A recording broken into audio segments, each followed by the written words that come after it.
शुभं करोतु कल्याणम् आरोग्यधनसम्पदम्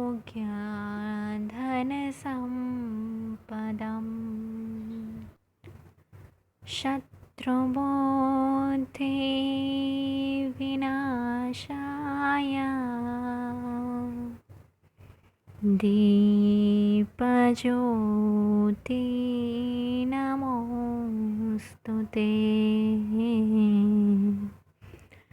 दीपज्योति नमोस्तुते।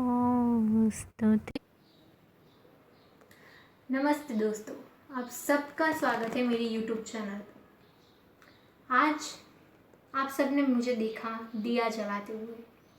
दिए का बहुत ही गहरा मीनिंग है हमारे हिंदू संप्रदाय में। हम सब लोग दिया जलाते हैं और ईश्वर से प्रार्थना करते हैं हमारे जीवन के लिए, हमारे फैमिली के लिए और देश के लिए। हम उनसे कुछ ना कुछ मांगते हैं, लेकिन क्या आप असलियत में जानते हैं दिए के पीछे का मीनिंग, कि उसकी क्या है आवश्यकता और क्या है उसका दृढ़ मीनिंग? नहीं, बहुत ही कुछ लोग हैं जो इसका मीनिंग जानते हैं। दिया जलाना, उसका मीनिंग है कि प्रकाश फैलाना, अंधकार को दूर कर नए प्रकाश का उजाला फैलाना।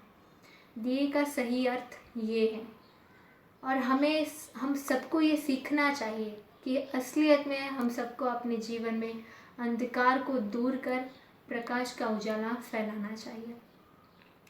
आज मैं आप सबको बताने जा रही हूँ कुछ ऐसी ही 5 सबसे महत्वपूर्ण चीज़ें जो आपको नवरात्रि के टाइम पे करनी है।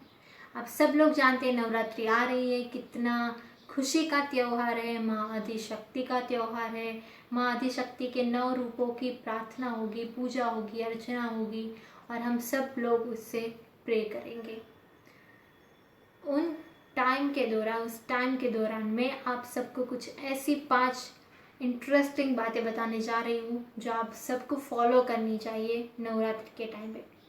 हमारे पंचांग के अनुसार उस टाइम कुछ ग्रह नक्षत्रों की स्थिति बिल्कुल ही चेंज होने वाली है, और ऐसी स्थिति पहले ना कभी आई है और ना कभी आएगी। ये बहुत ही इंटरेस्टिंग है, मज़ेदार है। ये इसलिए है क्योंकि ऐसी चीज़ें हमारी डे टू डे लाइफ में नहीं आती है। तो मैं आप सबसे रिक्वेस्ट करूँगी कि आप ये 5 चीज़ें ज़रूर फॉलो कीजिए। उससे क्या होगा कि पहले आप अपनी लाइफस्टाइल, आप अपने जीवन को बदल सकेंगे, और आपके घर में सुख, समृद्धि और माँ लक्ष्मी का वास होगा। 5 चीज़ों में से पहली चीज़ क्या है? तो पहली चीज़ है, मैंने दिया जलाया। दिया जलाया मतलब कि अखंड ज्योति का दिया जलाना है। अखंड ज्योत, ये क्या होता है? अखंड ज्योत मतलब ऐसी ज्योत जो ना कभी बुझेगी और ना ही कभी बुझेगी किसी और के द्वारा। हमें उसे जलाए ही रखना है। अखंड ज्योति का दिया आपको जलाना है आपके घर के पूर्व दिशा में, जहाँ आपका मंदिर ऑलरेडी है। उसी दिशा में आपको अखंड ज्योति का दिया जलाना है, और वो दिया बुझना नहीं चाहिए। आपको रोज़ उसमें घी या तेल, जो भी आप पुरते वो आपको उसमें डालना है, और अखंड ज्योति का दिया जला के आपको रोज़ सुबह शाम आरती करनी है और प्रे करना है। दूसरी और अच्छी बात यह है कि आपको आपके घर में गरबे की स्थापना करनी है। गरबा यानी कि एक घड़ा, वो क्या होता है? हमारे पंचांग और पुराणों के अनुसार माँ आदिशक्ति ने गरबे का इस्तेमाल किया था उनके युद्ध के दौरान। युद्ध के दौरान जब माँ पार्वती महिषासुर और रक्तबीज के साथ रण मैदान में जो युद्ध लड़ रही थी, उसी टाइम माँ आदिशक्ति ने अपने सर पे घड़ा लेकर उन सबसे युद्ध किया था। वो घड़ा जो, उसका नाम है गरबा। और उसके बाद हम सब लोग गरबा को पूजते हैं नवरात्रि के 9 दिनों में माँ आदिशक्ति के स्वरूप में। खास करके गुजराती लोग, गुजरात में ये परंपरा है, सबके घर में ये गरबे की स्थापना होती है। तो मैं आपको सलाह देती हूँ कि अखंड ज्योत दिए के साथ ही साथ आप गरबे की भी स्थापना कीजिए, क्योंकि ये गरबा आपके घर में से सारी बुराइयां हटा देगा। और अखंड ज्योति का दिया, उसका तो काम ही यही है कि वो नेगेटिव कण जो भी आपके घर में होगा, मतलब कि जो भी नेगेटिव एनर्जी स्प्रेड होगी आपके घर में उन सबको वो ले लेगा, अपने अंदर ग्रहण कर लेगा और वो फैलाएगा एक शुद्ध प्रकाश जो आपके घर को सुख समृद्धि से भर देगा। ये दो चीज़ें जो आपके घर को एक अलग ही मोड़ देगी और आपके जीवन को भी एक नई उम्मीद देगी। ये चीज़ें बहुत ही ज़रूरी हैं और ये मैं चाहती हूँ कि आप सब लोग इसे फॉलो कीजिए। तीसरी महत्वपूर्ण बात यह है कि नवरात्रि के टाइम पे उपवास करना बेहद ज़रूरी है। कई लोग हैं, उपवास का गहरा कनेक्शन है हमारी बॉडी के साथ, हमारी फिजिकल मूवमेंट के साथ। ये हमारे स्वास्थ्य में सुधार लाती है। हम सब लोग जानते हैं कि पहले ज़माने में लोग कितना लंबा जीते थे, वो 100-150 साल तक तो आराम से जी ही लेते थे। इसका महत्व है अच्छा फूड, अच्छा खाना जो मिलावट नहीं था। लेकिन आज सभी चीज़ें मिलावटी है, सब में कुछ ना कुछ मिला ही होता है। तो आज उपवास का महत्व और बढ़ जाता है। हम सब जानते हैं हमारे राष्ट्रपिता महात्मा गांधी जी, उन्होंने भी कितने उपवास किए थे उनके जीवन में और उन उपवासों ने उनको सपोर्ट भी किया था।